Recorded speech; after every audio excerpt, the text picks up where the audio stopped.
Hey everyone, hope you're all doing well and staying safe. Today, we're talking about Rokid again, because a few months back I covered their original smart glasses, and that video seriously took off. Those glasses packed a lot of tech into a normal-looking frame-built-in camera, open-ear speakers, an AI assistant powered by ChatGPT, and even a tiny micro-LED display inside the lens for a heads-up experience. They launched through crowdfunding, blew past expectations with over $4 million raised, and clearly struck a nerve with people who are curious about the future of wearable tech. Now Rokid is back with a follow-up, and this one takes a slightly different approach. These are the Rokid AI Glasses style.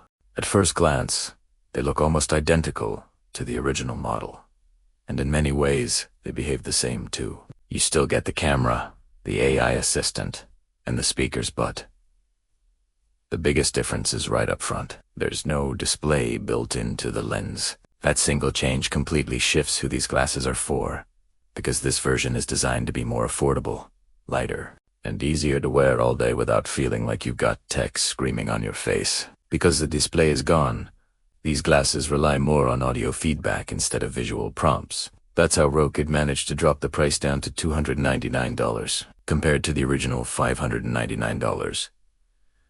Honestly, that price gap tells you just how expensive those micro-LED panels are. The weight drops, too. These come in at just under 39 grams, making them noticeably lighter than the original pair. The first version was already comfortable enough for travel, but this one is even more wearable, especially if you plan on using it from morning to night. Another big advantage of removing the screen is lens flexibility. Since there's no display prism attached, Rokid made the lenses fully interchangeable. Swapping them out is simply you just apply a bit of pressure from the inside and pop them out. Rokid offers multiple lens options, including blue light filtering, UV protection, anti-air reflective coatings, photochromic lenses, and even prescription options for different vision needs. The idea here is pretty clear. These are meant to be glasses you actually live in, not just tech you wear for demos. Design-wise, both models keep things subtle. They don't look bulky or futuristic in a weird way, which is something a lot of smart glasses still struggle with. The AI style version has a slightly taller frame, mostly because it ships with tinted lenses by default, giving it more of a classic sunglasses vibe. Think Ray-Ban, Wayfarer energy. Aside from that, the hardware layout is almost identical.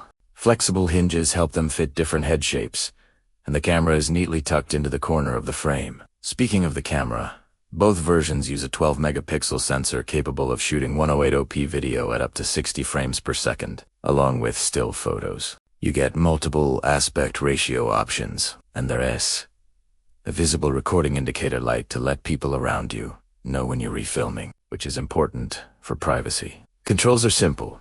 A physical button on the right arm handles camera functions, while touch controls let you interact with the glasses.